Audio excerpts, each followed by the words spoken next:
Starting. Yeah. So, welcome to the 74th Foundation Day celebrations of the International Commission on Irrigation and Drainage. It is a matter of great pride and privilege to be here on this day when we have completed 73 years of our existence in a very successful manner and made a very strong impact on the irrigation and agricultural water management and drainage of the world.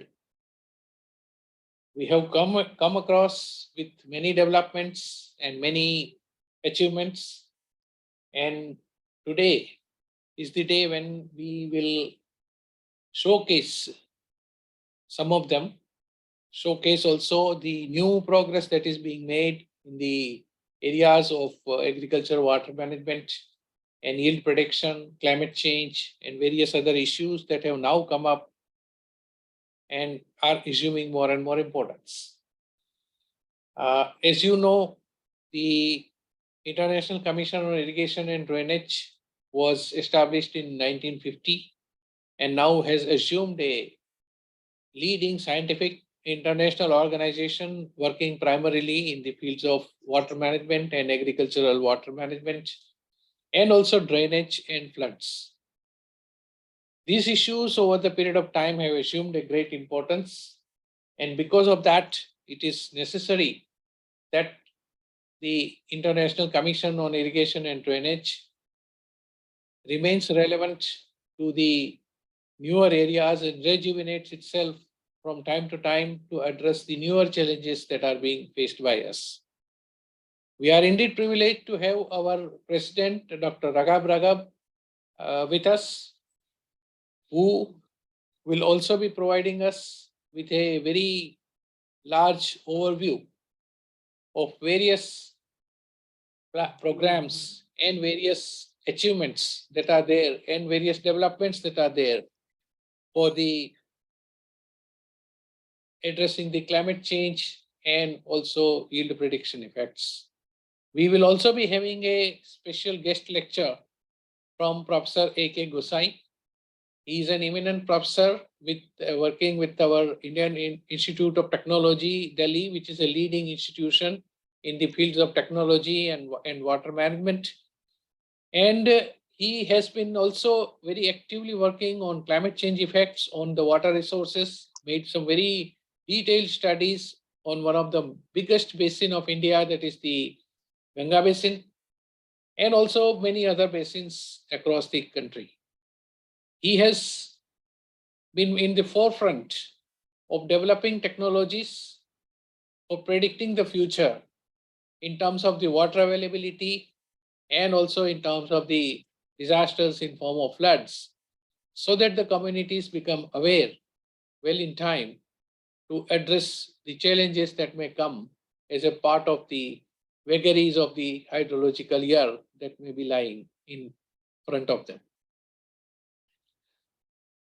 Apart from this, we also have our President Honorary, Dr. Felix Reinders, our chairman of our permanent committees of technical affairs and strategy and organizations and finance, and all the other office bearers of the ICID who are present today with us in celebrating the Foundation Day.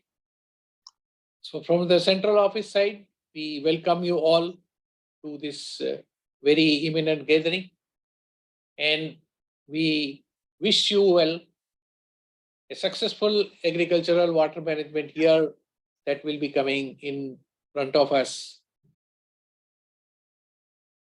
We will be having the two eminent lectures, inaugural lecture from Professor Dr. Ragab Ragab, and then later on the presentation and lecture by Professor A.K. Gosain. And after that, we may, with the given availability of time, we may also have a small opportunity for interacting with all the community that has gathered here And if there are any questions or if there are any discussions on various topics that have been raised during the presentations, we may be able to take up those questions in a limited manner. We will also keep on providing the opportunity to other participants if they have a intervention to make after the presentations. So thank you very much. And once again, welcome to the Foundation Day celebrations of ICID. The first presidential address will be delivered by Professor Dr. Ragab Ragab. He is the president of ICID, and he will be speaking on the ICID at 74 and role of modern irrigation in global food security. So I will invite Professor Ragab Ragab to deliver his address.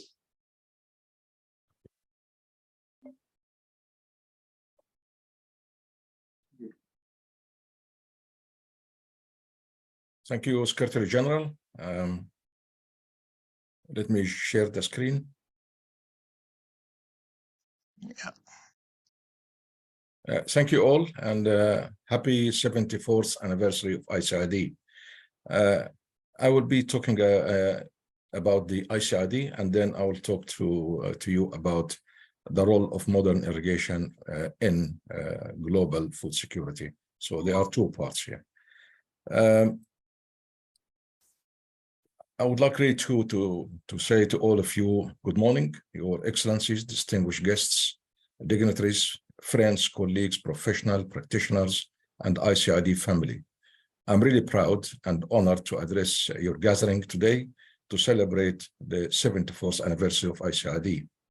Please let me say a few words first about ICID, how it started and how it became the organization that we are all proud of today.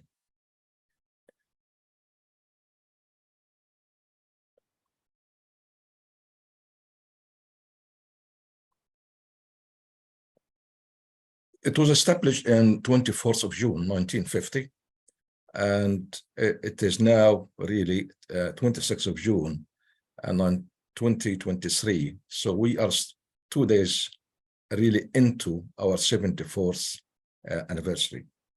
And all started because we had really a good leader, and I personally admire him since my young age professional. And he has been giving agriculture quite a good importance by saying everything else can wait, but not agriculture. And also he mentioned that irrigation and power, it excites my mind. So he believed first in agriculture, and second, he was a good believer in irrigation.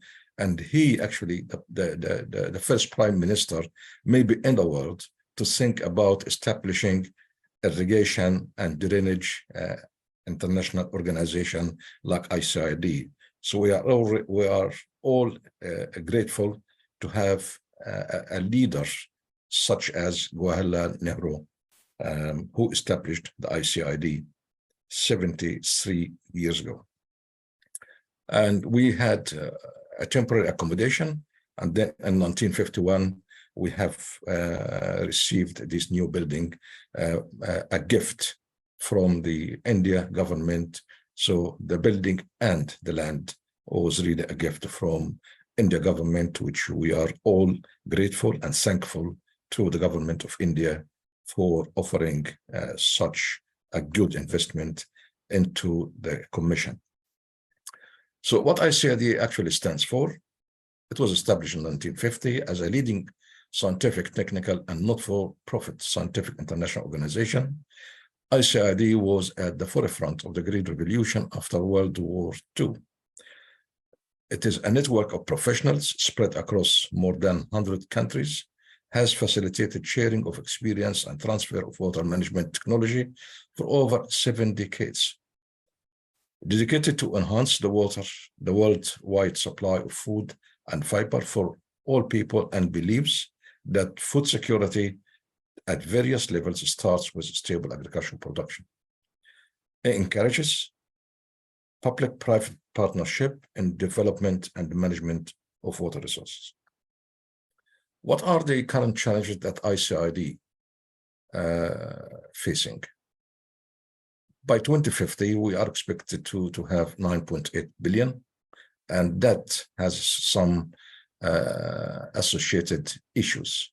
Number one is the food demand is expected to increase by 100%, which requires more irrigation water. Globally, we are consuming 70% of fresh water for irrigation. Water consumption is expected to increase by 50%, increasing global energy demand by 30 to 40%, and because irrigation also requires energy, and also food processing requires energy. Currently, there is an increasing gap between water supply and demand, and by 2030, a 40% gap is expected, and it is actually the predictions of climate change says it is widening by the time. The climate change predicted increased vulnerability of agricultural sector in developed and developing countries. And the way forward, as ICID would see it, is to increase our water supply to narrow the gap between water demand and supply by water harvesting, more storage reservoirs, use of non-conventional water resources such as treated wastewater, saline brackish water, drainage water, fog, and cloud rain harvesting as well. There is a need to increase water use efficiency and water productivity. Irrigation globally consumes 70% of fresh water resources, and we need to use it more efficiently and to use more efficient irrigation system such as drip, subsurface, nano irrigation, like ultra low pressure drip, varying irrigation rates, center pivot, and low level sprinklers. We also need to produce more crop per drop per kilowatt per unit area of land, and that's the essence of the nexus. We also need to adopt and mitigate climate change impact on water use and crop production. In addition to advanced modern irrigation, collective and integrated efforts are also required from agronomists, plant breeders, soil scientists, and policymakers as well. And for that, ICID had a vision to meet those challenges that I mentioned earlier. And that vision of 2030 is a water secure world, free of poverty and hunger through sustainable rural development.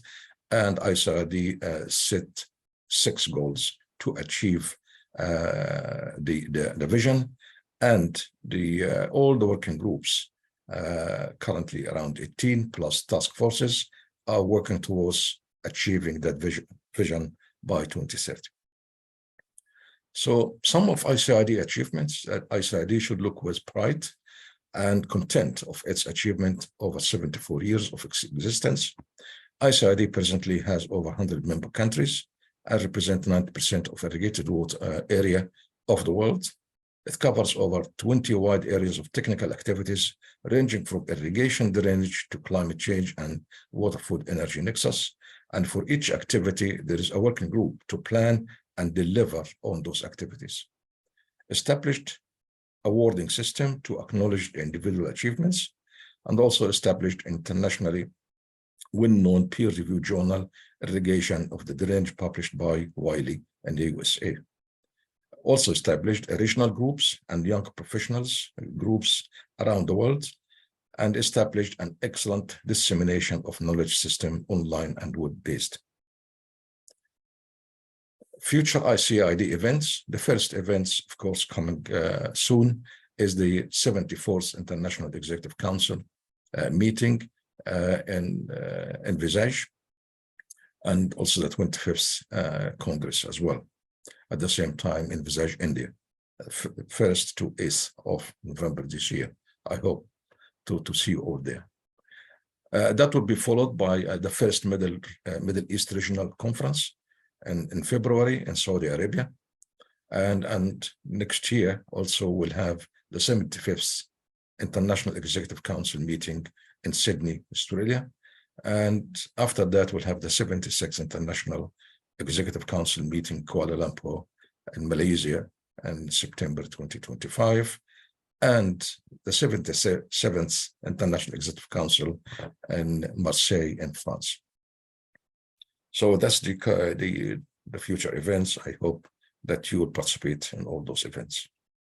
So now I will talk the technical part of my presentation is the role of modern irrigation in global food security. If there is no water, there is no food and no jobs, and that's what the Californian protesters say. Drought due to climate change affected farmers in California, and they have been, of course, asking for a better water supply and guaranteed water supply so they can produce food for the US. Climate change impact on water supply for irrigation, which affected the California area, especially in USA, also affected a great area of Europe, and still, as we speak, a lot of areas, including the UK. We have yesterday a hose ban on the use of water in gardening and spraying flowers in the UK and in some parts of the UK, and we are facing quite a drought period here. And in our studies, we studied the impact of climate change on the water supply and the demand, and this is examples here from Cyprus, and over 50 years, from 20 to 2050, and we can see the gap actually is widening here, but this is the demand and this is the supply, and the gap is widening. Also, from the work of one of the PhD students from Barry Institute, and also she calculated the demand here and the supply, and you can use it. You can see the gap between supply and demand in Italy. And also to a postdoc from Brazil, also they showed us here there will be also a reduction in the recharge and the surface water in Brazil, in the northeast of Brazil, in the area of Fortaleza, and that will be actually affecting the water supply for farming activities. In the UK, we have been also doing some analysis for what's likely to happen in the future, and also in 7 catchment we studied that this example of one of them, the Don in Midlands in the Sheffield area, and also you can see here the water demand and the water supply, and the gap is widening with time. So the water supply and the demand worldwide, as you see, whether it's UK or in Europe or in Brazil, is getting wider and wider due to the climate change, and we need to deal with that gap. How to deal with the gap? How to narrow the gap? We have to increase the water supply to meet the irrigation demand, and there's a number of solutions. For example, more surface storage, new reservoirs and dams, more groundwater recharge, more wells, use of non-conventional water resources, desalination. Of course, it's still expensive, but can be used for cash crops. Other solutions include enhancing water use efficiency, efficient and modern irrigation systems, and more. Increasing water supply can also be through the water harvesting at different scales, from even the rooftops to micro catchments and macro catchments. And in our work, we have seen the farmers, they do water harvesting at small scales, from field bunds to check dams to rural and urban tanks, and slightly larger scale mountain lakes in North Africa, Tunisia, Algeria, Morocco. And then now, of course, you can see we are moving in the scale to such a scale like the Three Gorges Dam in China.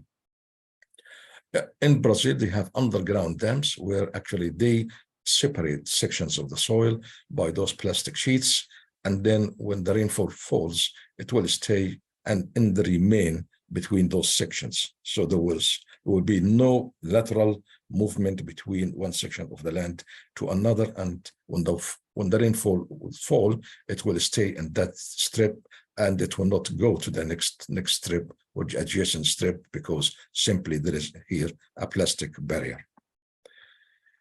Improving water use efficiency, it's important for us also, so we can use the same amount of water to produce more food, and that can happen by adopting more modern and efficient irrigation system. We should minimize the losses by seepage, leakage, and evaporation, and automating the irrigation system using more sensors, capacity building to train people how to use modern technology, and also we need policies dedicated to improve the water use efficiency. In the last week, I was in a cluster meeting of FAO and other organizations, and there was in the talk, someone mentioned that there's no need to improve water use efficiency, water application efficiency, because what's really lost upstream would be gained downstream. So why worry? That's not really always true. And I can show you here from that slide that the assumption is that the subsurface layer is homogeneous and no barriers or a change in the geology, and what's lost upstream may not appear downstream. So people, they ignore the subsurface hydrology of the layers where the subsurface flow takes place. Even if it is gained at downstream, it will be with lower quality due to the leach of salts and agrochemicals from the upstreams. Third, it might take a long time, especially in semi-arid and arid regions, because subsurface flow is only generated when the surface soil layer is saturated first. And that takes long time and might not happen at all in semi-arid and arid region. Also in arid and semi-arid regions with deep groundwater, this could take ages before it reaches the aquifer. So that actually, the assumption is what appears, what lost upstream would be gained downstream is not always valid. And I'll give you here an example from the work that we did in India, in Kovri Basin, and you can see here in the map. And here that the Kovri Basin is quite large, really, but we thought about investigating the subsurface flows and surface flows and the water, a human intervention in harvesting water before it reaches the stream. And we found here that there are a lot of fractures, geological fractures here, and actually obstruct any water and subsurface flows from the upstream all the way to downstream. So from the upstreams here all the way to downstreams here, you have that sort of fractures, what would prevent actually the continuity of the flow, subsurface flow to the stream. So in order to deal with this, of course, in the modeling side, we had to look at those fractures and to see how these fractures would affect the flow. And we did a pumping test in some areas there with the help of the British Geological Survey, and we discovered the water actually level 50 meters away from the point where we're doing the pumping test did not change at all. So the groundwater level 50 meters from pumping test area, it was not changing during the pumping test. That shows that there is discontinuity and the groundwater is not in continuation or connected all the way to the stream. And for that, we came to the conclusion that there is discontinuity in the subsurface flow, and really it's not a good it's not a good idea not to improve the water use efficiency or irrigation efficiency by assuming that what lost upstream will be gained downstream, as it doesn't happen. And this is a good example and evidence that water lost upstream not always gained downstream, and enhancing irrigation efficiency makes great sense. Now, this is also a good slide from a member of the Nexus group, Dr. Soman, also from India, where he showed here the work of Jain irrigation system, how the rice cultivation using drip irrigation can increase the yield by 40% and saves water by 70% and energy saving up to 60%. So that's a good example also of what we can benefit from improving and using modern irrigation system for food and food security. Another advancement in the irrigation system is to use the low level nozzles of the sprinklers of the center pivot, and that would prevent the losses by wind and evaporation by almost 30%. And also in our work, we started using drip irrigation on the surface, and now we don't do that anymore because of the evaporation losses, and we start now to bury those tubes of the drip irrigation at 10 to 12 centimeters below the surface. And in addition to that, we moved to use a twin drip lines, where we can put the plant between the two drip lines, and we irrigate one side of the root zone, and the next irrigation we irrigate the other half of the root zone. So that's the partial root drying method. And when we use that in water for crop project, we were able to save 26% using PRD system compared to the classic conventional drip irrigation system, single tube, and also we could save 44% of the water used in sprinkler irrigation. And now things are moving on, and now the nano irrigation is coming into attention and use as well. So this is an example also of a project funded by the EU in Morocco, where they use those semi-permeable tapes where the water seeps very slowly, a small amount, and irrigates the plant and keeps the soil moisture of the root zone continuously at a good level. So there is no water stress or any issue with the irrigation deficiency. And actually that nano irrigation in some cases, if done well, can actually give us efficiency of 95%. And this is quite a good efficiency level for nano irrigation compared to the usual low efficiency of other type of irrigation. Also here, this is another type of nano irrigation system, where it is called ultra low pressure or low energy drip irrigation system, where you confine the water applied by the low level in energy or pressure drip irrigation to the root zone. Nothing goes below, as here. This is the conventional drip system, and this is the nano or ultra low drip irrigation system, where you can see here that the low flow between 0.1 to 0.3 liter per hour instead of 2 to 4 liter per hour, the classical conventional system, that actually can give us excellent water saving up to 30%. Another also thing that I have seen also in Adelaide from the system of sprinkler, the center pivot system, where they are using now the GPS and GIS to control the rate from the center pivot system, so that you don't really irrigate with the same rate everywhere here or along the wing of the center pivot system. So if you have here a lighter soil, you irrigate here differently from a heavy clay soil. And if you have a ditch in between, you don't need really to irrigate the ditch. So this can be programmed in a way that would give the right amount for light soil, the right amount for heavy soil, and zero amount for the area that you don't need to irrigate. And by this, you create that sort of mosaic. And that actually is an efficient way also to save irrigation water.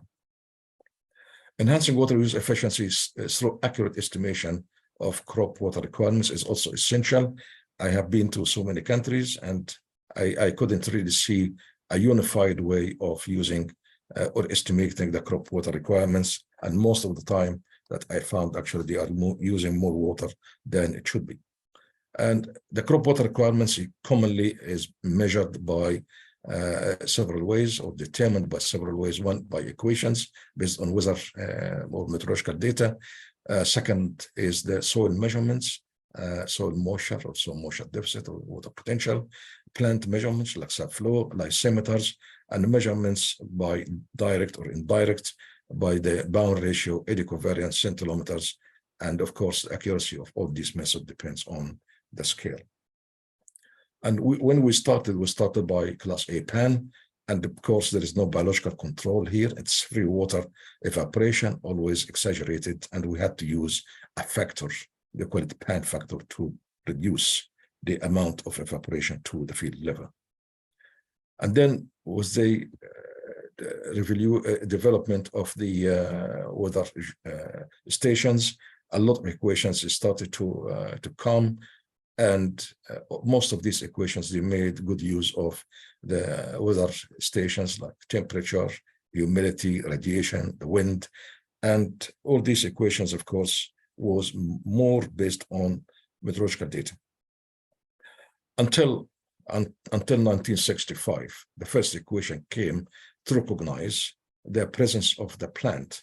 And Penman Monteith, these two British scientists, introduced one parameter here to represent the crop. And that was the first equation to acknowledge that we need here some sort of plant presence in the equations, not the 100% to be based on meteorological equations. So that canopy resistance was troublesome to so many practitioners, and a lot of people, they don't measure it. And then the ICID and FAO, they tried their best to bring this equation to more useful form. And in their search, they have been looking at the canopy resistance over the seasons, and they came with an average value of 70 seconds per meter. They put it into Penman-Monteith equation. They obtained this actually modified Penman-Monteith equation. However, the stomata conductance, we know, of course, during the day and during the night, the values are not the same. It takes the sine wave function, and also from months to months and from season to season, the canopy resistance is also variable. So the average, using the average monthly value of 70, average seasonal value of 70 seconds per meter, introduce some more approximation to the value, and we tried to see how actually, and others, not only us, but others also tried to put this equation into test. And the cooperation between ICID and FAO produced the modified Penman-Monteith in that Irrigation and Drainage report 56 is widely used by so many people, but of course that you have to be aware that the canopy resistance is replaced by this value, 7 seconds per meter per as average seasonal value. And we started by in our work also in a project funded by EU to look at the validity of this equation and how far it is from really the reality in estimating the crop water requirements. So we used here the covariance, we used centimeters, we used something else called Cosmos. And the covariance would actually measure the horizontal flow here of evaporation between these sensors. And we actually look at that flow of evaporation with air, and we calculate actual evaporation from these measurements. Another an instrument is a scintillometer. A scintillometer has got a receiver and transmitter, and the transmitter would transmit optical infrared with micro radio waves from one end, and then you have the receiver at the other end here, and in between, actually, that infrared waves get subjected to the eddies, and the change of the air density is actually affected by the temperature and relative humidity, and both of them also are affected here by the evaporation that come from the plants on the transect, and you can measure the evapotranspiration actual over transect up to 10 kilometers.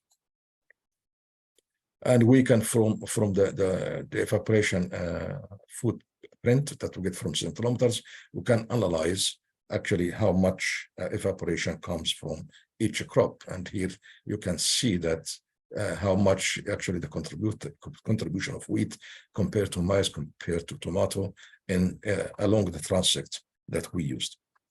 The most important thing is that we found actually comparing what we measured by eddy covariance and scintillometers compared to the ET node, or the reference evapotranspiration, the gray continuous line of FAO, is well below that. And if we multiply the ET node by the KC, or crop coefficient, we obtain the crop ET, which is the yellow dots here. And you can see that those yellow dots, the crop evapotranspiration is well above what we measure by scintillometers and eddy covariance. And in some cases, actually, like the ET values we get from centimeters and adequate variance could represent 44% or 35%, which actually makes you to understand that what we measure by the centimeters adequate variance gives you more actual values, while what we calculate actually, because it's dominated by meteorological data, possibly gives you a potential evapotranspiration that would represent the atmospheric demand for water rather than the crop demand for water. And accurate water requirements should always be based on the crop demand rather than atmospheric demand for water. And we found supporting findings from what we found using this equation of FAO, the modified one. And there is work in India, also indicated the Penman-Montes modified equation overestimates, and also here from the Jordan Valley, also they discovered that it's you can get 36% lower ET when you are using adequate variance. And in Portugal also they found that there is overestimation by the FAO Penman-Montes modified equation. However, it doesn't mean that you shouldn't use it, but you need to calibrate this equation against some sort of measurements and work out a factor between the equation used and that in order to save water. And that brings us to another area. A lot of people use deficit irrigation, but they don't know exactly what the deficit mean here in that terminology, given the results we talked about when you use that evapotranspiration equations. Some researchers, they reported to get the same yield when they add only 50 or 60 or 70% of water, less than 100% of full irrigation, and they consider that a deficit irrigation when they apply 50 or 60. But the question is the deficit irrigation really deficit, or just it is the actual requirement?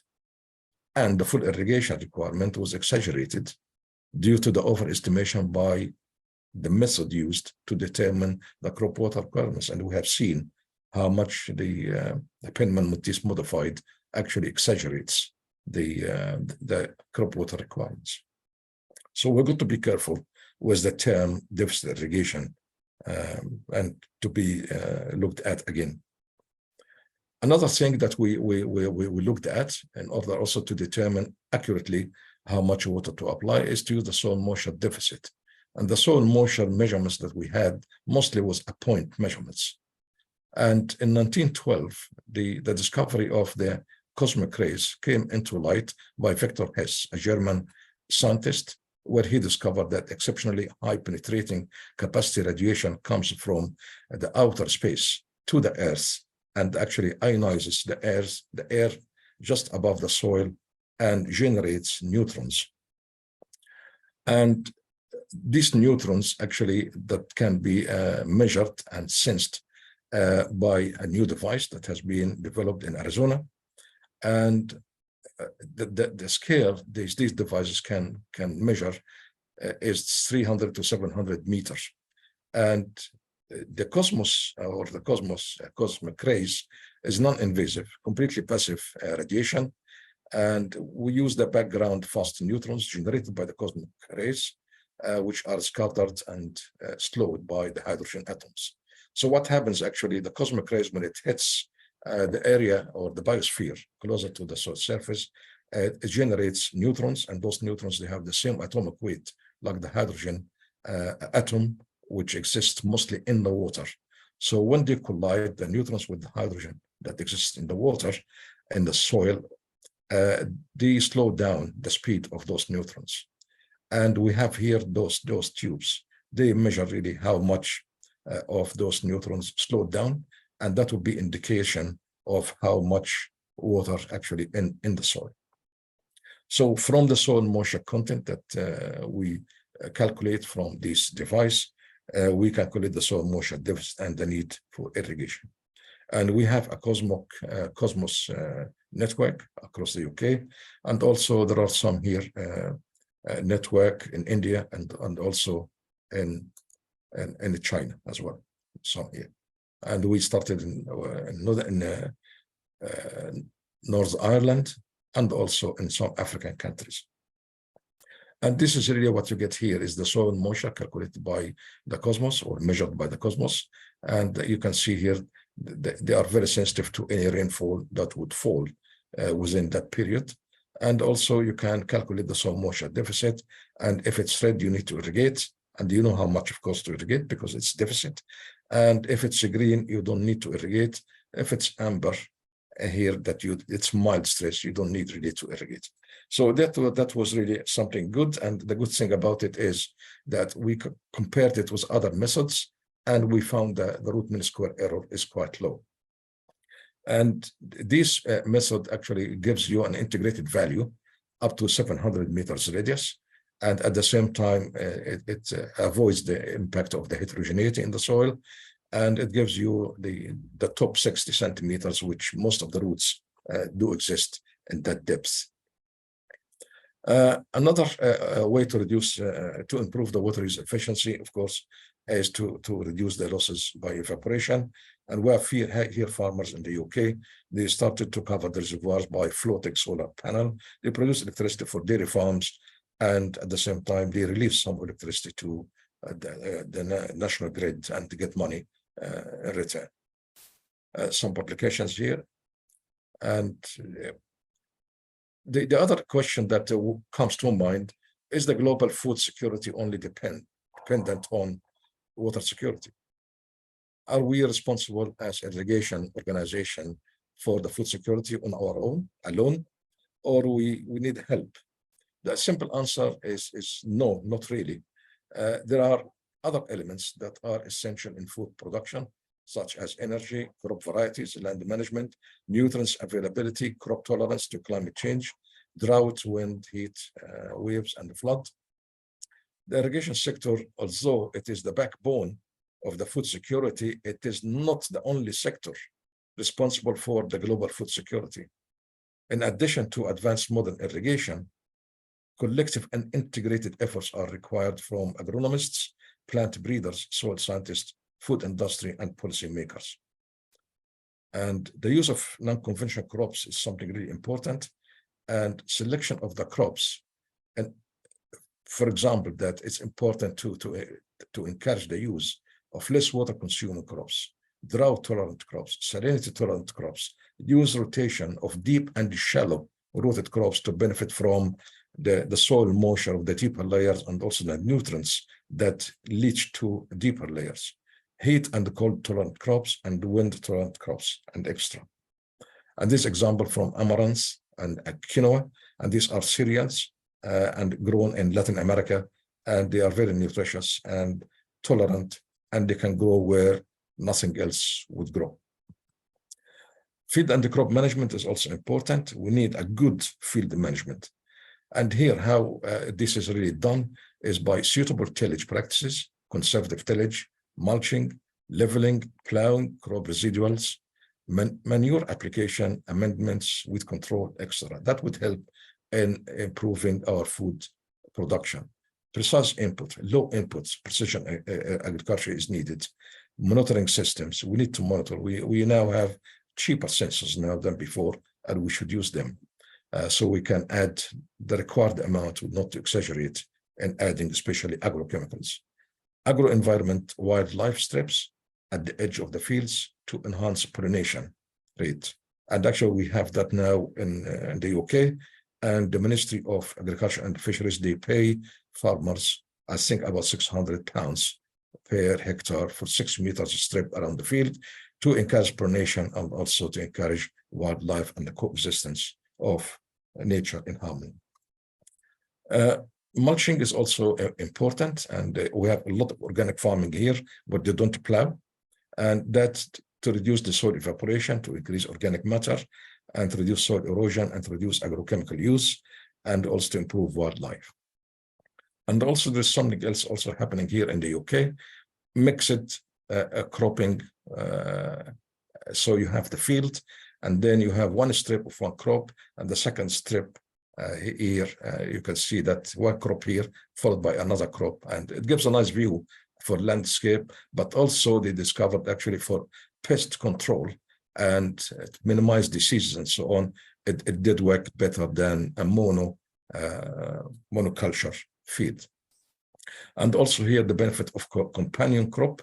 So sometimes they grow legume with oilseed rape, and also for the same reason, pollination is different, it's better, and also the pest and disease control is much better. So that's another way of also improving our food security.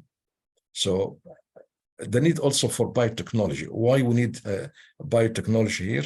And because since the turn of the century, we noticed that we are losing a lot actually of varieties. At the turn of century here, we had 408 varieties of tomato, and now we have only 79. The lettuce, we had 307 in 1903, and now they are here to 12. So we are losing biodiversity. And that then brings that, is it survival of the fittest, as Darwin mentioned, or it is something else? And the quote, it is not the strongest of the species that survive, nor the most intelligent, but the one most responsive to changes. And I think that's really could explain the loss in biodiversity, whether the statement was mentioned by Darwin or by someone else, but it is a valid statement. And we need the biotechnologists to work with us. As I said in the beginning, irrigation is not responsible alone for the food security. We need biotechnologists to work with us to improve the crop response to abiotic and biotic stresses and to meet the increasing demand for food. So we need abiotic stresses, tolerance for heat, drought, and wind, and wet and cold, and nutrient deficiency. And also we need improvement in the biotic stress for insects, seeds, diseases, and so on, and nematodes. And the crop management biotechnology is needed to develop crop varieties with higher yields per unit of water, crops with comparable yields but shorter growing periods, need to develop crops with drought and salt tolerance with high harvest index. We need to improve the C3 efficiency to the level of C4 plants. C3 efficiency in producing the biomass through the photosynthesis is a lot lower than C4 like maize, and we need to improve that. To develop new crop varieties with deeper and wider root system, we need a higher photosynthesis efficiencies. We need weatherproof. We need crop that do not need replanting. This is the role of biotechnology to help us as irrigation practitioners to also improve our global food security. And this example here, how in Italy, that in the University of Milan, where they are trying to produce corn that can finish the whole growing season in 2 months by using this variety from Canada. Canada, of course, it has a very short light period, and the corn there can grow within 2 months. And this is a trial here to try to find crossbreeding between the Italian maize and the Canadian to shorten the season. And also this is a work from CSIRO in Australia, where they have been trying to make crossbreeding to produce durum wheat that's tolerant to salinity by using an ancient Persian variety, which was salt tolerance coming from Iran. So the biotechnology really is very important. Another important aspect for food security is the nutrients management. And we have two important elements for nutrients. Nitrogen, we can produce it in industry. We can produce our nitrogen. But potassium and phosphorus are mined. They come from mining. And we are actually having a limited number of countries. They have a good reserve from potassium. And you can see here the companies, the countries that produce most is you have Russia, and here you have Canada, and you have Belarus, and you have Germany. So we have almost 4 countries in the world they can supply us with potassium. Only 4 countries. And when it comes to phosphorus, we have only 5 countries. They have a good reserve of phosphorus. That's Morocco, China, US, Jordan, South Africa. So we have also a limitation of nutrients like potassium and phosphorus for production. So we might improve everything else, but if we run out of potassium and phosphorus, it's difficult to produce our food. So we can take care of the water, but we have also others to take care of the nutrients. So the nutrient limitation changes. We need to recycle more by adding crop residues, use the drainage water because it's still full of nutrients, and wastewater as well. Need to minimize input. Biotechnology, currently wheat experiments are conducted here in the UK to produce variety able to fix atmospheric nitrogen as legumes by symbiotic biological end fixation. So that's the role of biotechnology as well to help here. So there are several approaches, but we need to select the right switches to achieve water and food security. So that goes to water, nutrients, field management, and irrigation, of course, as the backbone of food global security. I would like to thank you, and I wish you a happy 74th anniversary. Thank you very much. Thank you, President Ragab, for a very enlightening presentation and providing us with an insight into the global food security issues that are there, where the water does play an important part, but then there are many other important parts that are also coming forward, and we must look at it. Now we have our guest speaker, Professor Emeritus Dr. A.K. Gosain. He is an Emeritus Professor of Indian Institute of Technology, Delhi, a leading technology and engineering institution of India. And he has been working for a very long period of time on the areas of water management, climate change, and its impact on our water management policies and strategies. And today he is going to make a presentation on integrated water and agriculture system for drought and flood early warning, because the prediction of any impending disaster gives you a lot of information and a lot of support in order to manage that disaster. And this will go a long way by the efficient prediction technologies. So I'll request now Professor Gosain to provide this presentation. Thank you, Pandya. Professor Ragab, Mr. Pandya, and all the other dignitaries. I request you to please share your presentation, sir. Yeah, I'll do that. So,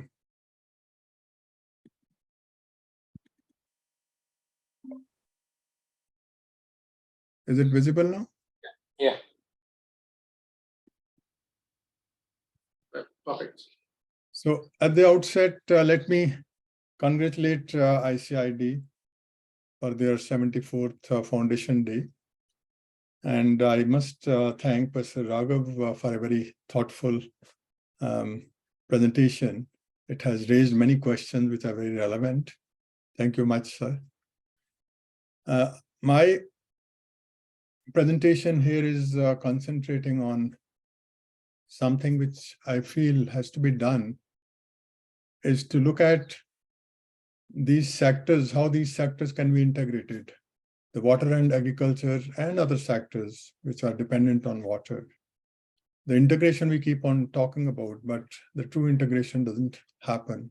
So we have made some efforts in that direction, and that's what I'm trying to share with this August gathering today. This work has been done by the INRM consultant, which is Integrated Natural Resource Management Consultants, which is a company incubated by the IIT Delhi system long ago. And this is a research-based company which keeps on doing work at the cutting edge of technologies. And this is one of the kind of work which I'm going to present. I'll start with the water as a resource, and I'll focus on India, and the condition is not very different in other countries as well. That is a very alarming situation because most of our river basins, which we take as a part of our national policy. We say that we have to manage these basins as a unit. And every basin, if we see over the period, every year, the Central Groundwater Board keeps on saying that the water table is falling down, which is reflecting that in almost every basin, the availability of water is much lower than the demand. And whatever is the additional demand we are taking, the deficit we are taking from the groundwater, but this is not sustainable. So why this is happening, that is what is the core of the major question, because we are having many parallel programs which are basically targeting the same common water resource. And we don't have Ganga is, which Mr. Pandya mentioned, that the Ganga is the first river basin which we have tried to look at as a unit. But the other basins are still, we have, as a country, we have started the efforts to really look at what is the situation in each basin. But we cannot say that we have started managing those basins. So we have no mechanism of trade-off between the competing demands. The demand is independently taken care of. The groundwater, anybody can abstract. We don't have a rules or regulations. And the worst part is that we don't have even the information which we can act on. Even if we want to regulate these things, want to regulate the resource allocation, the water resource allocation, we don't have a mechanism which can be taken as a dynamic mechanism, because the water is a very dynamic resource. And we have, over the period, we have never bothered about the environmental demand. So Professor Ragab was mentioning about the biodiversity. And we are losing the biodiversity on account of the fact that the environmental demands are also being ignored. So very recently, our country has started looking at this demand seriously, and we are trying to formulate rules and regulations that how much should be the environmental demand in a particular system, so that we can ensure that the biodiversity is not impacted. So the integration is the key, we all have been saying, but we have not been able to really put on in position something which can be used towards this aspect of integrating. And the development of river basin management plan requires all these things, what I have just mentioned, that you have to first identify what is the resource availability, temporal as well as spatial, what is the present and the future demand, what are the present efficiencies if you really want to really do the demand management, where we can put some emphasis, and we can make some rules and regulations to really ensure that, yes, the National Water Mission has come out with the fact that we have to increase the water use efficiency by 20%. But how much we have done in the past 10 years, we still are not having that kind of information available in a manner that which can be said to be a success story.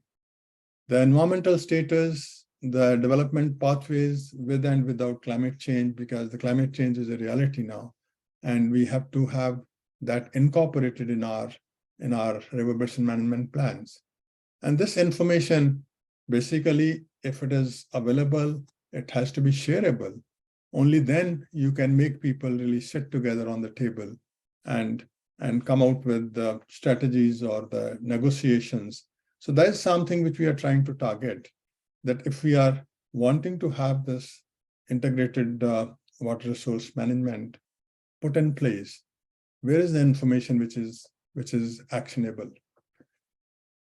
And all this requires a lot of scientific backup, and we need to start with the hydrological modeling to really identify what is the resource going to be, what is the present resource, what is the future resource, how the resource is being utilized, and the other aspects which I won't dwell on. But ultimately, you need to integrate all these model bases into some framework.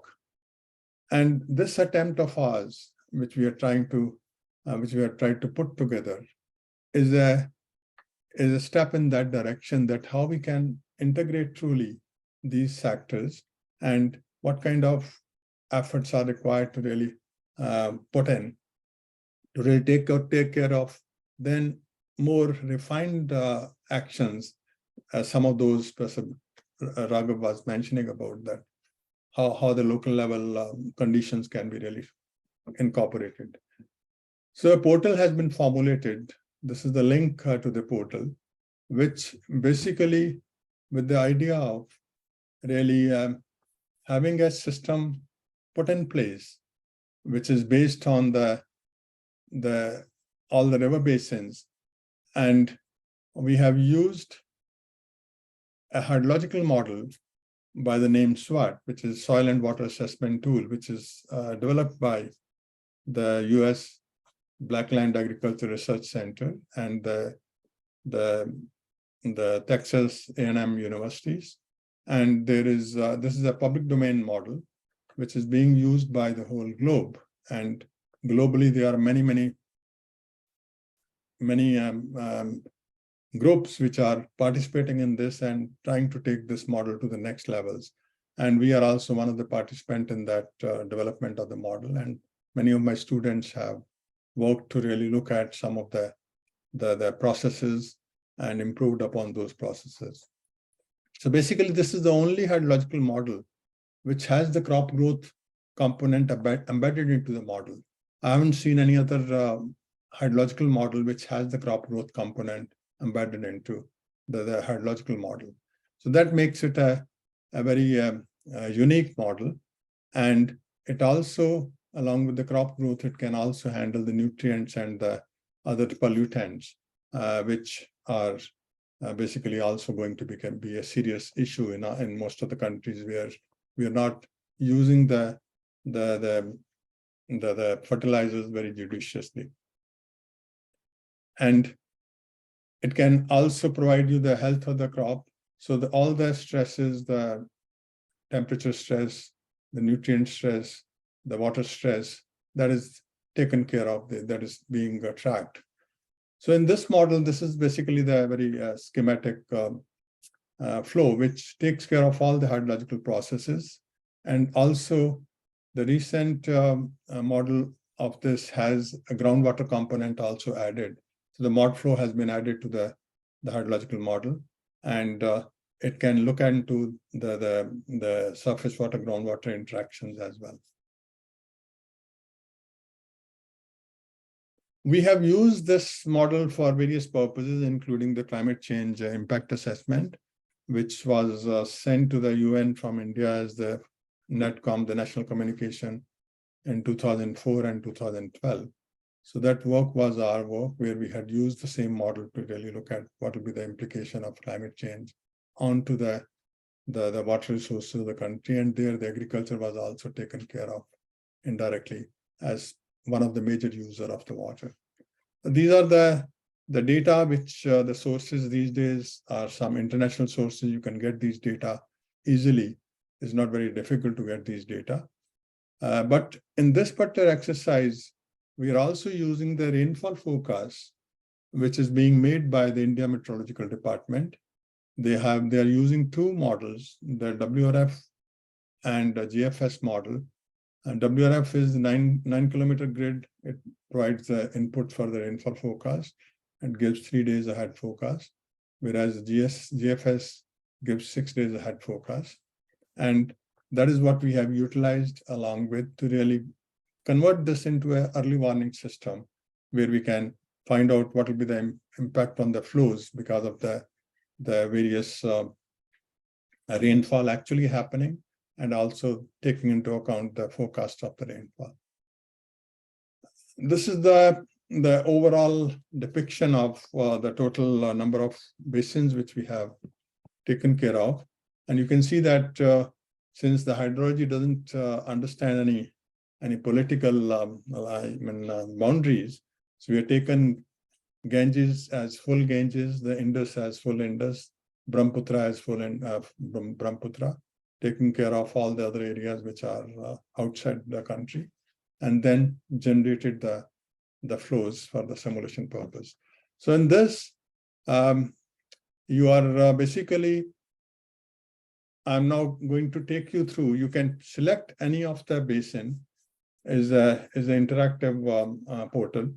So is a public domain portal. Anybody can use that link and go to that. So I'm just taking you through one of the basin as a sample case, which is the Mahanadi River Basin. Because when you are trying to set up a model, it has to incorporate the present baseline, which is the most difficult part. So in this, you can see that this is one of the basin in India, which is over covering 2 states of the country, the Odisha and Chhattisgarh. And there are other details. We have large number of observation stations of the Central Water Commission. We have some state governed observation stations, and the data which goes into the model is basically 3 things. One is the terrain. So we use the digital elevation model to supply the terrain, and that terrain is used to really delineate the total basin into smaller areas. And then the land use is another layer, and the soil is another layer, because the variation of land use and the soil will dictate what will be the fate of the precipitation which will fall. So not only the precipitation, even the fate of the irrigation which is being done. So that is captured. And then we are dividing the whole area into the sub areas. So you can see here that the number of and 5,000 hectare is the threshold which is taken. So this delineation is basically give you the liberty to really either divide the basin into smaller sub-basins or larger sub-basins. So it generates the drainage system on the basis of the threshold. So if you use a very small threshold, the drainage system will be a very, very high density drainage system, and then that will result into very smaller sub-areas. Within each sub-area, we create hydrological response units, because the overlay of land use, soil, and the terrain, that decides that what will be the response, what is the area which is going to react hydrologically similarly to the same rainfall. And that is the basic building block of the modeling. That means each such area is modeled as a separate area.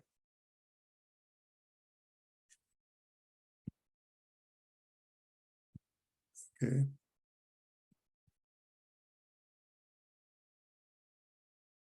What happened to my slides?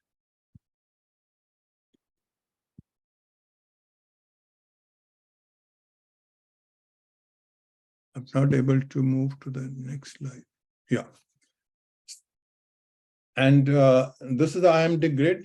The temperature is the red points and the rainfall. So IMD gives the data in a gridded form these days. And then this is the most important part, which is the most difficult part also, that all the projects have to be implemented, because the man-made interventions, unless they are put in place in terms of all the major projects, all the medium projects, all the other projects, all the diversions.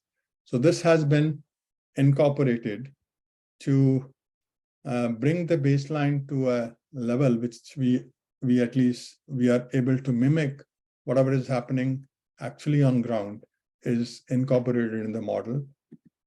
And then we have validated the model, taking the past historical data from the 23 locations where the flow data was available, just to see that how well after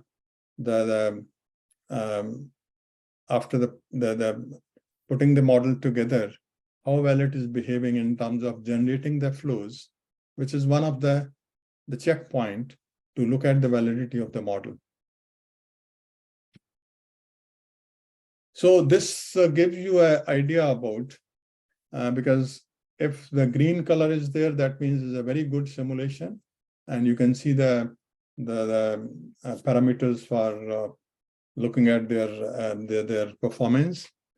One or two of those stations are not behaving well. That can be on various different accounts. Sometimes the data is also not very proper. But overall, the overall basin has been simulated quite well, very satisfactorily, and that is a very good sign. These are some of the actual comparison between at some of the locations, the flow, observed flow, and the simulated flow by the model. Now, having done that, this is done for each of those basins, which I just mentioned, that overall there are 14 basins in the country which have been, which the country is composed of. And all these basins have been validated in the same manner. And now these are the additional data which are becoming available.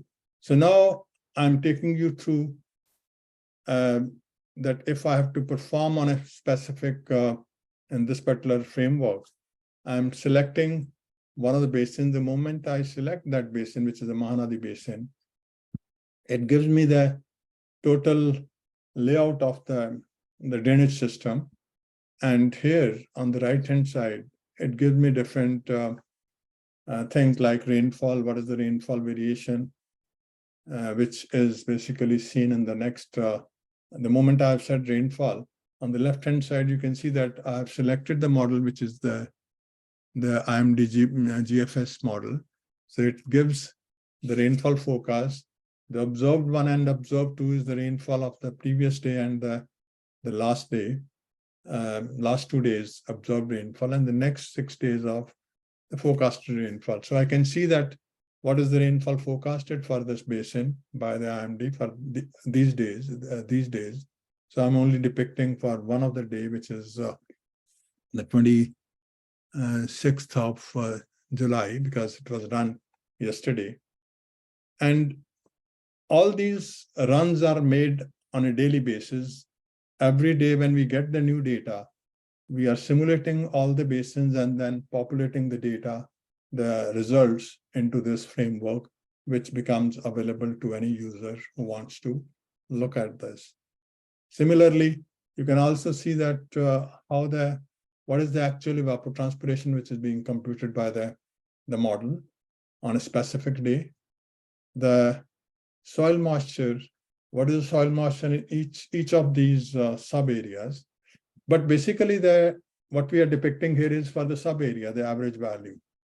But since we have the much lower down results also for each of the HRU, hydrological response unit, which can be one separate area, which is having a specific crop being grown there. So it can go to that level also if there is a requirement. So here we have not shown the results of the hydrological response units, but shown for the sub areas. Similarly, it also generates the flows for all the river segments. And I can go to any location and can find out, for example, at this location in the Mahanadi Basin towards the lower side is showing me what is the rainfall which has been there. The yellow rainfall is for the yesterday and day before yesterday. And the other rainfall is for the next 6 days forecast of rainfall by the IMD. So I'm getting the flow at that location, that what is the possible flow which will be coming at that location. That has become available to any user. So basically, I feel that this kind of system can be used for many evaluations, many other things,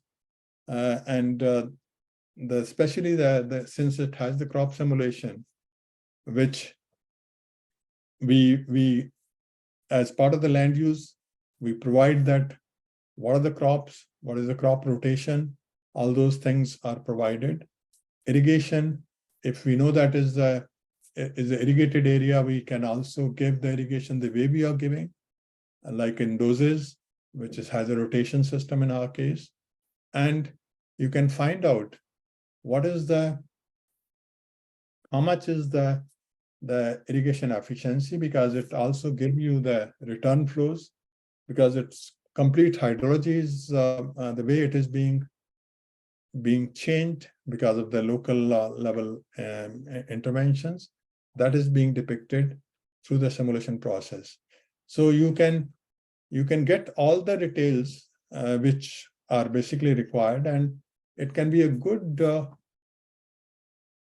mechanism for the farmers advisory given in a manner, because major problem is that there's a lot of lack of knowledge at the local level, and the way things can be disseminated through these automated systems these days, because of the advancement in technologies, we can have much more improvement in the dissemination, and then the advantages which will accrue out of these disseminations if people start believing you that whatever you are saying is really coming true. So that is what I think is important. This is one example of how we have done some analysis in terms of the drought weeks for two of the areas. One is in Himachal Pradesh and Tamil Nadu. We have analyzed that what is going to be the impact of climate change during the mid-century or the end century, using some of the scenarios, the RCP scenarios of the IPCC, and how the hydrological modeling can bring in the dynamism of that time, because it's not a linear relationship. You have to really see that how the evapotranspiration demand is going to be changing, how the CO2 is going to be making a difference in terms of the total relationship between the crop and epidemiological parameters. All those things are important. So basically, I feel that this kind of system, which we have put together, it provides the stream flow with adequate lead time. It can be used for operating your reservoirs. It can be used for the flood forecasting, because it's a continuous. We are not only doing this during the monsoon season, we are also doing during the monsoon. Even then, today, if I want to know what is the low flows in different parts of the river systems at different locations, it has the capability of really giving me that. If I want to know what is the soil moisture. Now, I can understand that there's a lot of additional work which needs to be done to improve upon these things, to have more sensors, to really validate some of these things. While validating our at the river basin level, we have also tried to validate the yields of the crops. The flow, comparing the flow observed and the flow coming through the model is one thing, but we also went to the extent of looking at, are the yields which the model is giving for the different crops which are incorporated in the area, which are being produced in the area, are they getting good simulation? So that we were quite satisfied. But as Professor Ragab was saying, that there are many more things which are happening now.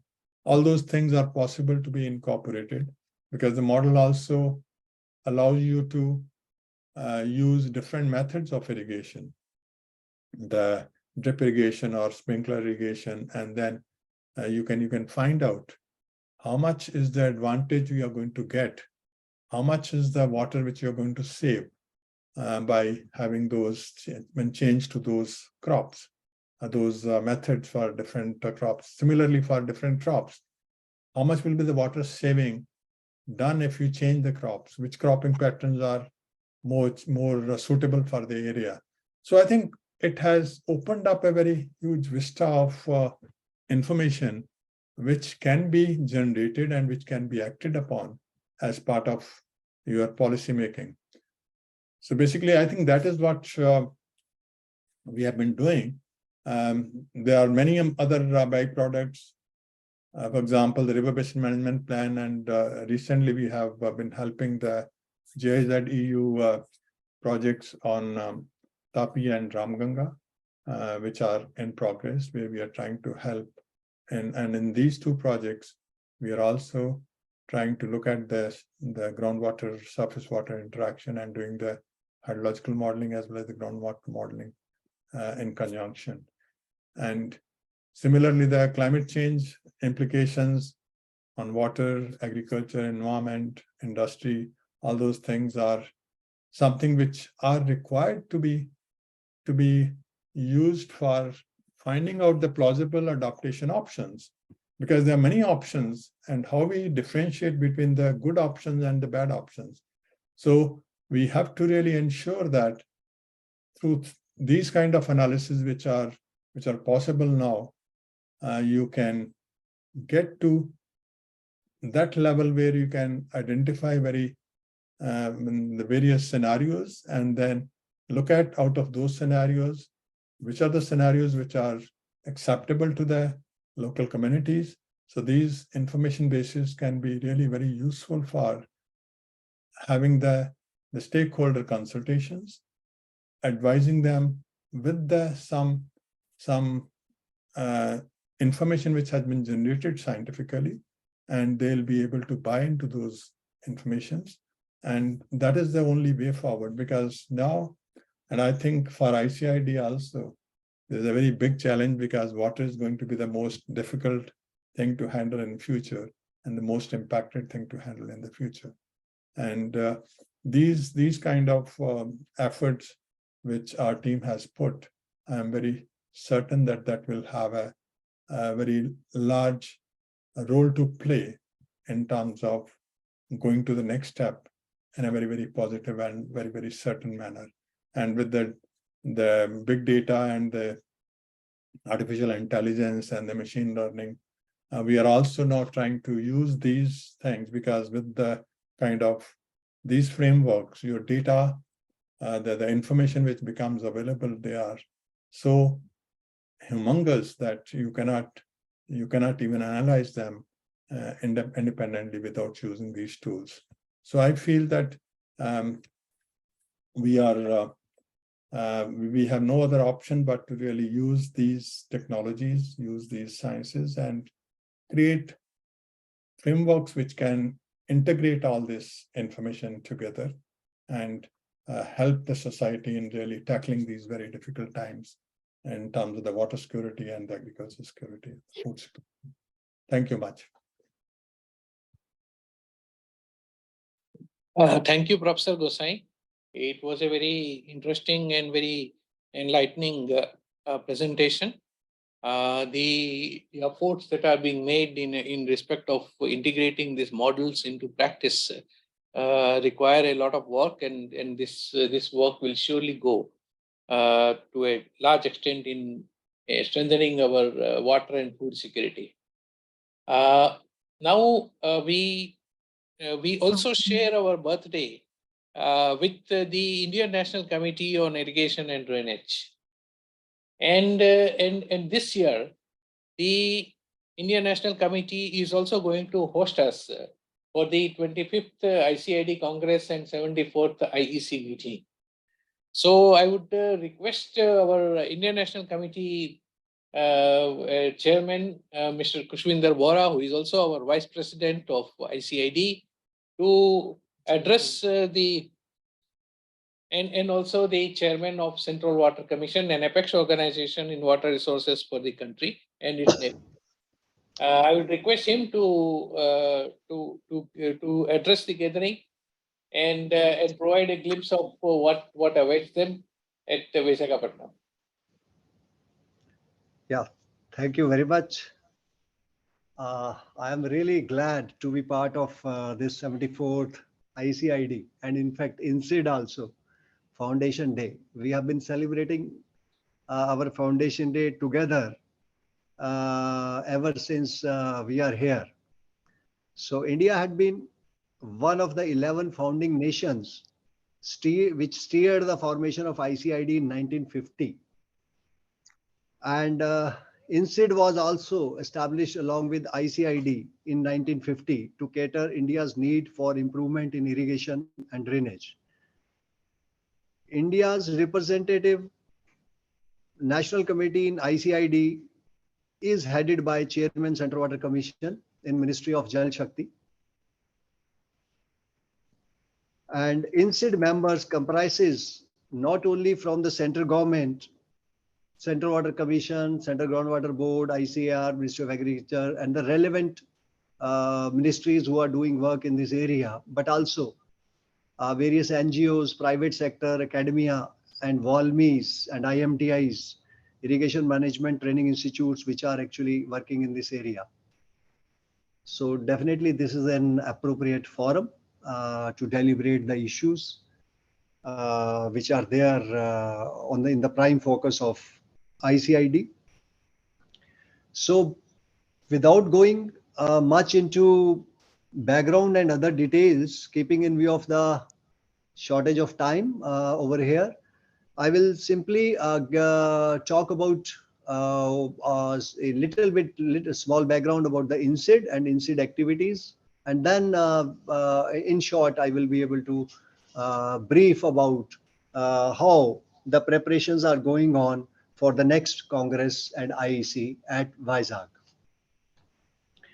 INCID website, if I will encourage everyone to go through the INCID website, which has been refurbished and relaunched last year, and a lot of cross-cutting details, data, study reports, and other similar works have already been uploaded on the site, and we'll be happy to receive any further suggestions in this regard to improve the INCID website as well.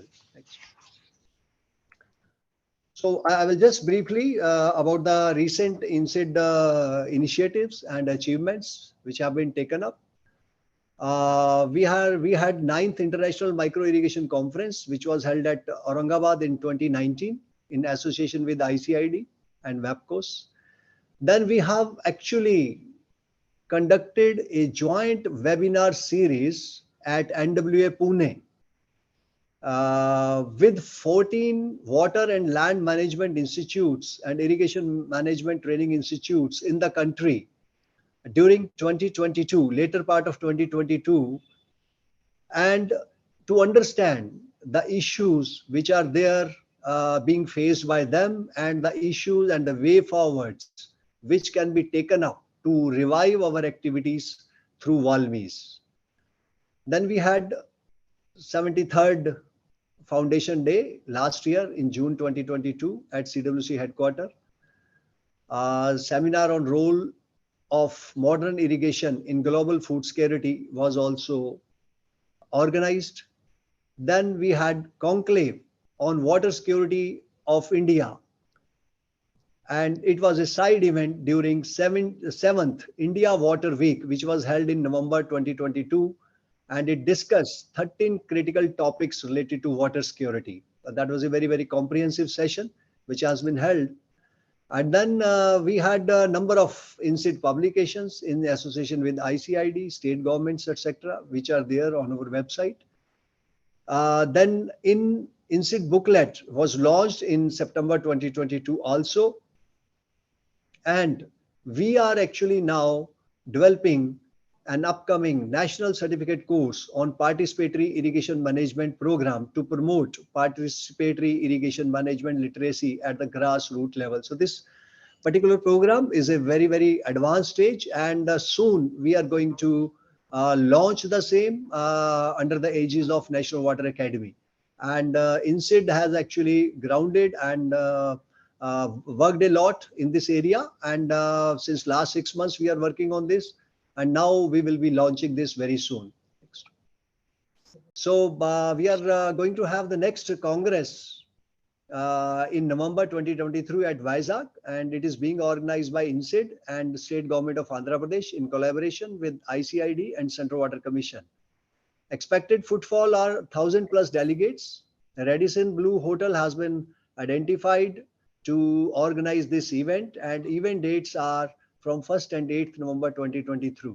The theme, tackling water scarcity in agriculture, and this is a proud moment for India, that it is coming back, the Congress is coming back to India after 57 years. However, we will see that in next coming years, it is being held in India more frequently.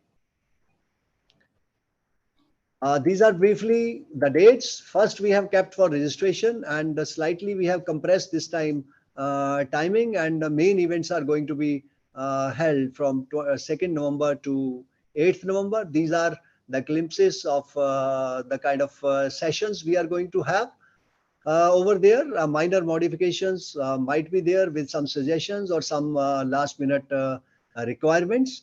But however, broadly, this is going to be the event schedule of the events. Next. So this is the venue, Radisson Blue Resort at Visakhapatnam. And you say we are having a very big hall over there, and few small cabins or small what we say rooms, which will be hosting a smaller kind of working groups. And we are also having a very large area in the parking, which will be converted with the German tents for the exhibition area. It's a very vast area available with us, and the venue is just adjoining the sea, and it is going to be very pleasant during November 2023.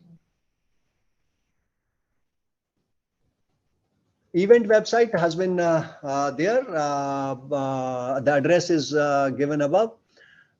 We have activated the registration portal, and exhibition sale is also actively done. Accommodation booking is being done through update. At the moment, we have actually opened the expression of interest for the early bird incentives for the people who want to register on it. Soon we are going to link this entire thing with the gateway of the payment.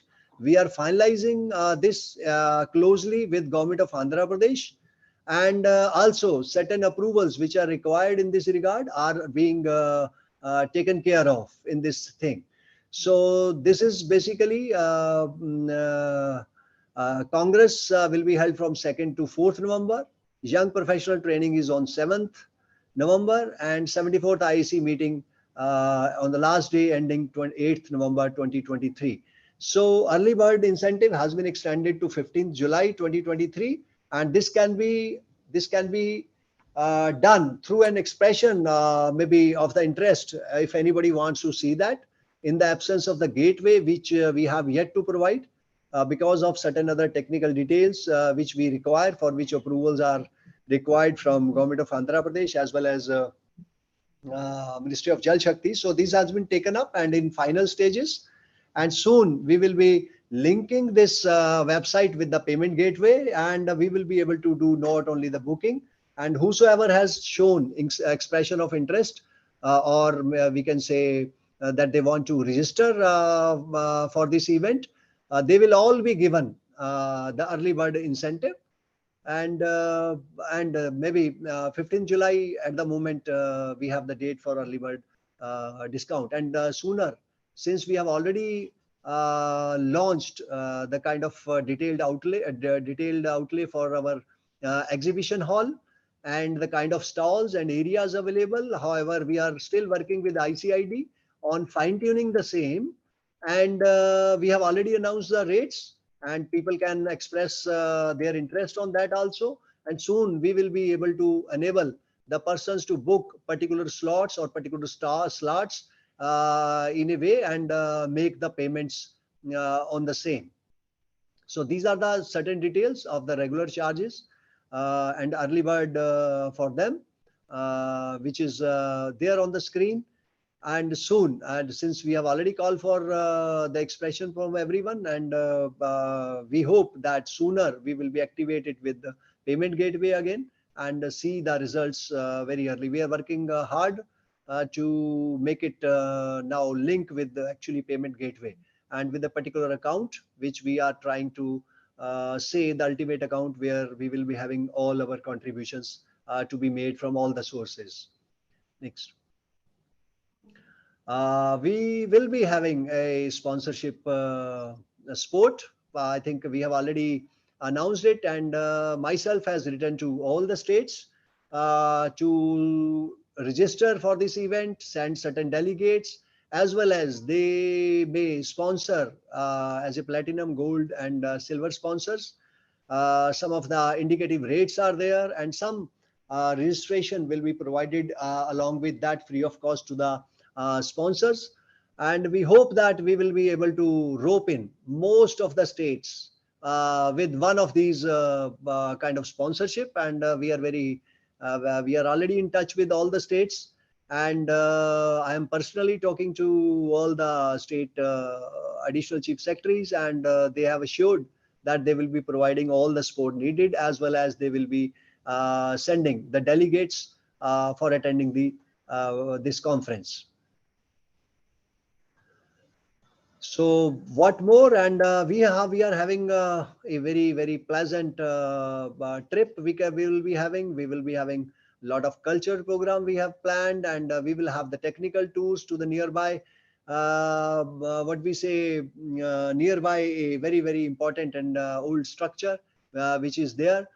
And Arco Valley will be a one of the very beautiful and pleasant place to visit, which is very near to Visakhapatnam.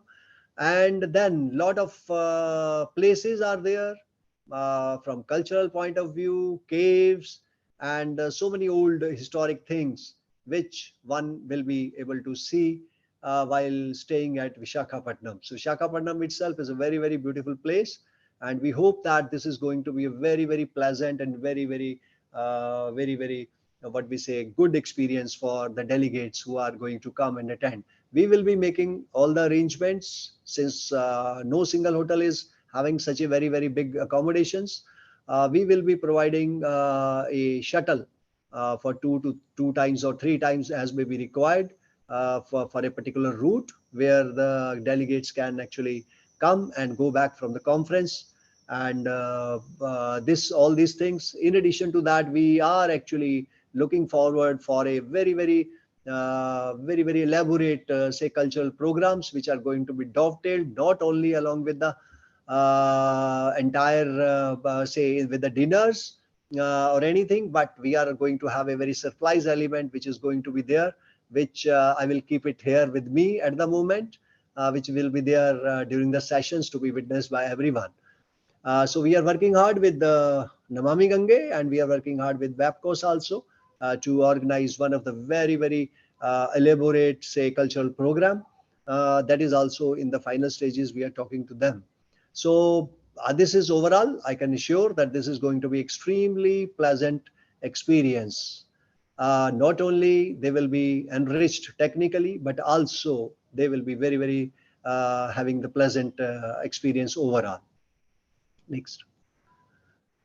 So thank you very much, and these are our email incid-cwc@nic.in.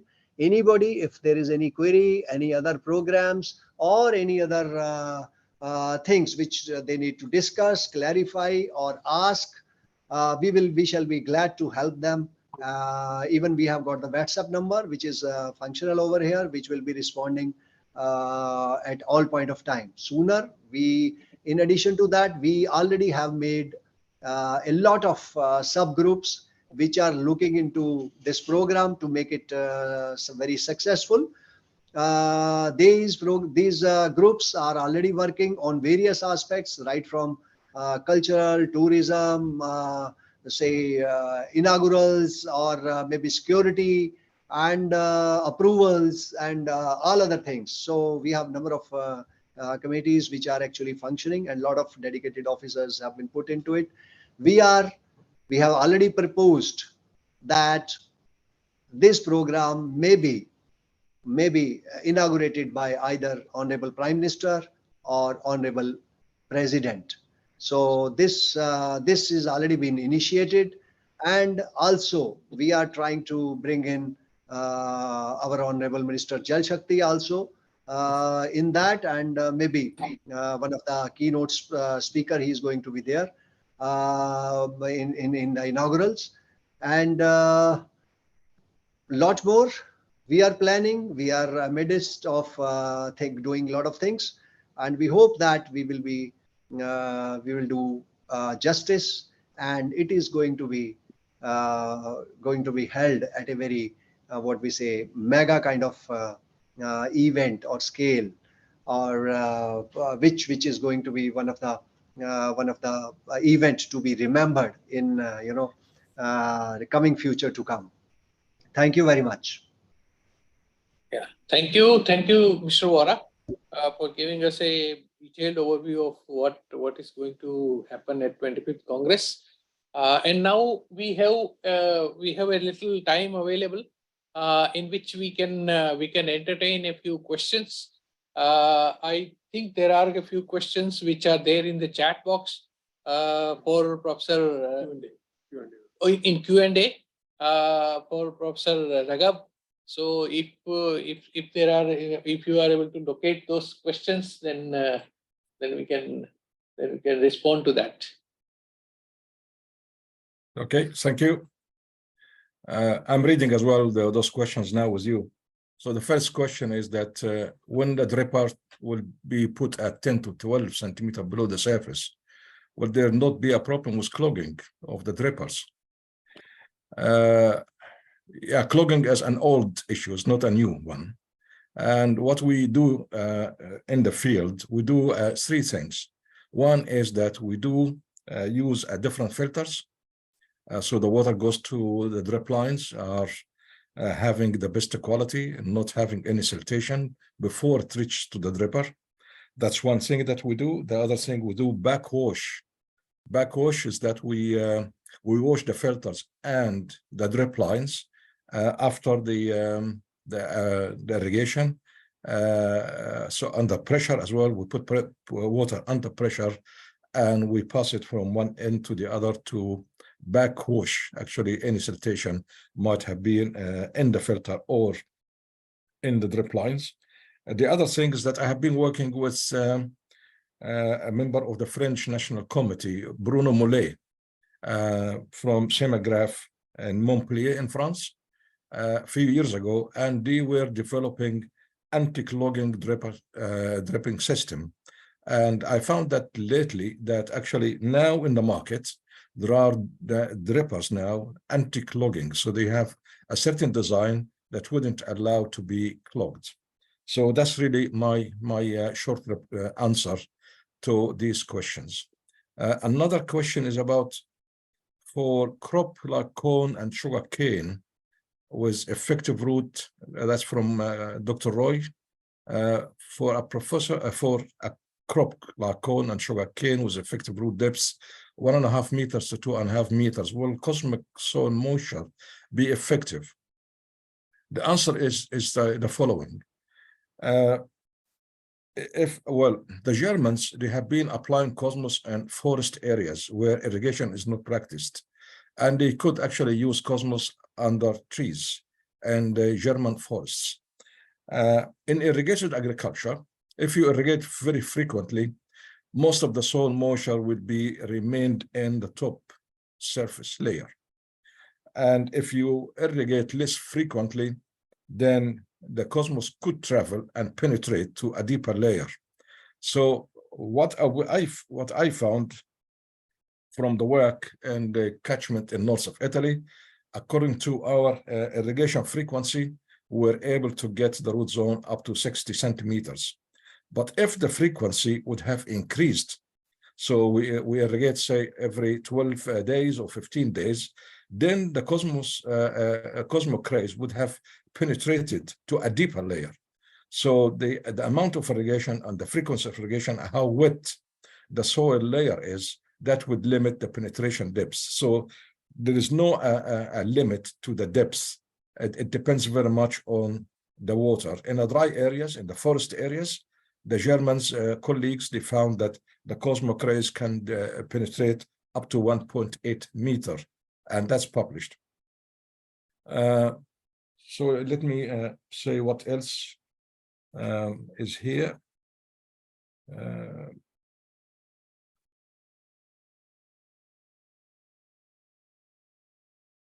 Yeah, someone was asking about the 70 seconds per meter. What does it mean? The 70 seconds per meter is the canopy resistance to evaporation or transpiration losses by the plant. And that's one of the parameters in Penman-Monteith's equation, is basically the stomata control on how much the plant is willing to lose before it gets dehydrated. So there is a biological control. The plant cannot allow water to leave its tissues and get dehydrated. So the plant protects itself by putting a control, a valve, on how much water is willing to release to the atmosphere. And that's the factor put by the two British scientists, Penman and John Monteith, in the equation of FAO 56 before it got modified. Another question here from Mr. Sharma about the interdisciplinary need, as I presented in my talk. Yes, as I said, that no one should expect the irrigation practitioners like us to be responsible for the global food security only. So we know that no food without water, but still, as I mentioned, the land management, the nutrients management, and the biotechnology will help us as irrigation practitioners to secure the food.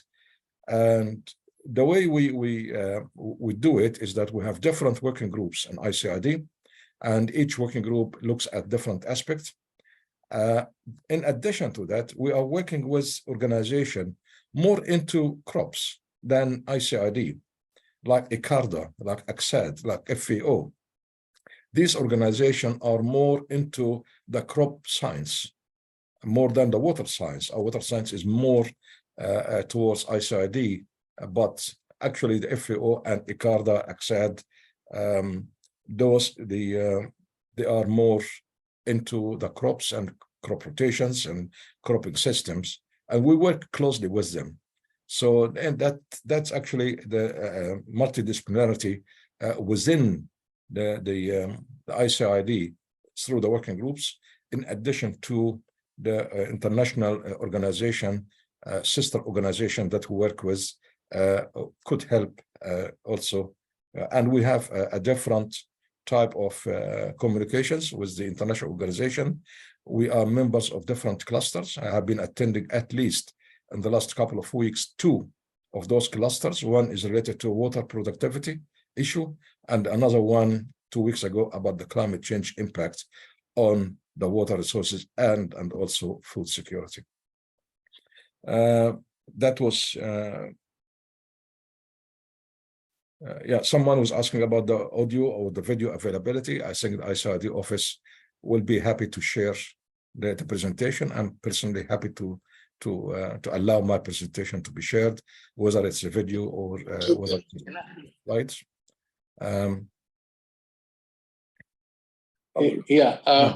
Yeah, one last question here I saw now from Mr. Sagar saying that what's the benefit of having wider and deeper crop varieties?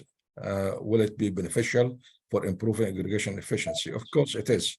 And the biotechnology guys here in the UK, they are trying to produce a wider and deeper rooting system to allow any water that would escape from the main root zone of the shallow rooted plants to be picked up by the following crop.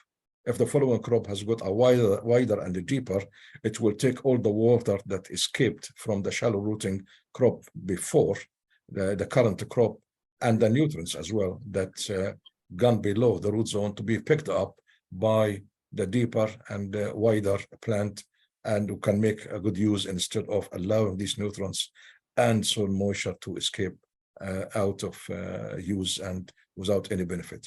I think I covered the most of the questions. Yeah, thank you, President Ragab. And now at the end, we have our 2 presidents honorary, Dr. Felix and Dr. Nairizi, available with us. So I would request them to briefly address for five minutes, briefly address the gathering on the Foundation Day. So thank you very much, Secretary General and President Ragab. I will be short.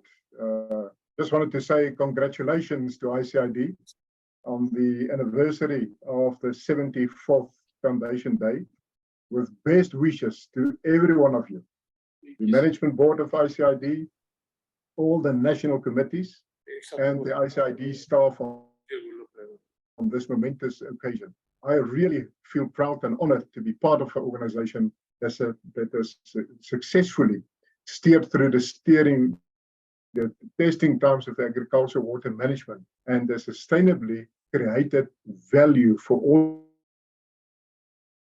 its stakeholders. It's a matter of great pride for ICID fraternity spread across the globe to observe the ICID Foundation Day. Let's move ahead with utmost zeal and excitement and pledge our commitment to not only our customers, but all stakeholders who would be a part of our journey in the future years. Thank you very much and congratulations. Thank you, President Honorary Felix. And now I'll request Dr. Said Nairisi, President Honorary, to say a few words.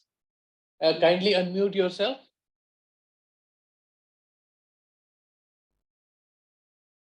You are muted, President Said. You are muted. Okay, have you got me now? In my voice? Yes, okay. I'm really happy.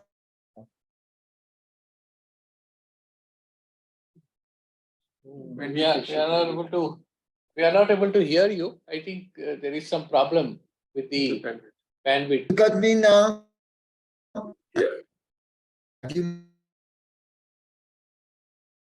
My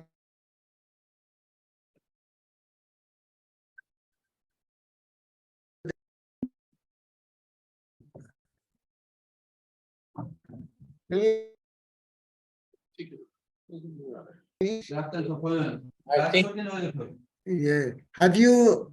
Can you no, we are not able to hear you except once in a hear while. me now?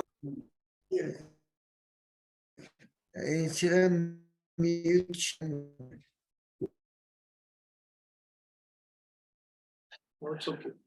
Is it? Yeah.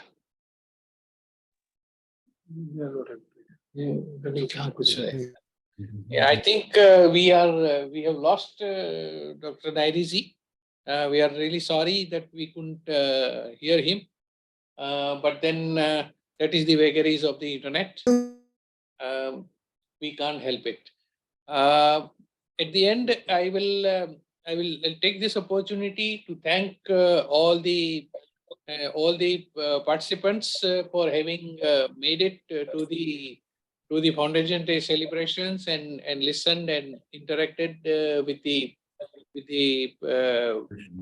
presenters, and also I'm thankful to Dr. President Honorary Dr. Felix and President Honorary Nairisi and all the vice presidents who were able to make it to this Foundation Day celebrations. We are also thankful to the vice presidents honorary also who made it to the Foundation Day, and we are also thankful to all the national committees for having joined the celebrations and participated very well. At the end, my thanks are due to Professor Ragab Ragab, President ICID, and Professor Dr. A.K. Gosain for making very learned presentations during the Foundation Day, and also the INCID for providing us a glimpse of the preparations that are going on for the 25th Congress. I wish you all a very happy Foundation Day, and and let us hope that we will be able to interact more and more and progress in the field of agricultural water management towards our 2030 vision in the coming years to come. Thank you very much. And the presentations will be available on YouTube for all the interested people to see and interact. Thank you very much. Thank you all. Happy Foundation Day. Thank you very much. Thank you. Thank you. Thank you. Bye-bye. Thank you. Bye-bye. Thank you. Sorry, my. Bye bye. Thank you.